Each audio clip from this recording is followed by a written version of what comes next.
ഗർഭാവസ്ഥയിലുള്ള അണ്ഡത്തിൻ്റെ പൂർണ്ണത വ്യക്തമായി അറിയുന്നതിന് ആത്മാവിനാൽ കഴിയുന്നു. ആത്മാംശങ്ങൾ തമ്മിൽ എപ്പോഴും ധാരണയിലാകുന്നു. 6 ആഴ്ച ആകുന്നതോടുകൂടി രൂപമാറ്റങ്ങൾ സംഭവിക്കുന്നത് ആത്മാവിനാൽ കണ്ടറിയുവാൻ കഴിയുന്നു, അഥവാ വേർതിരിച്ച് അറിയുന്നു.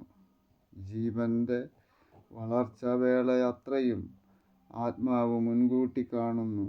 3 മാസക്കാലം വരേക്കും രൂപഭംഗികളടങ്ങുന്ന അത്ഭുതവേലകളുമായി ആത്മാവ് ബന്ധപ്പെടുന്നു. അണ്ഡം പുഷ്ടിപ്പെടുന്നതിനൊത്ത് അതിനെ കുറ്റമറ്റതാക്കുകയും ചെയ്യുന്നു. ആത്മാവും ദേഹവും തമ്മിൽ ബന്ധിക്കപ്പെടുന്നു. ഒരു മനുഷ്യജീവി യാഥാർത്ഥ്യമാകുന്നു.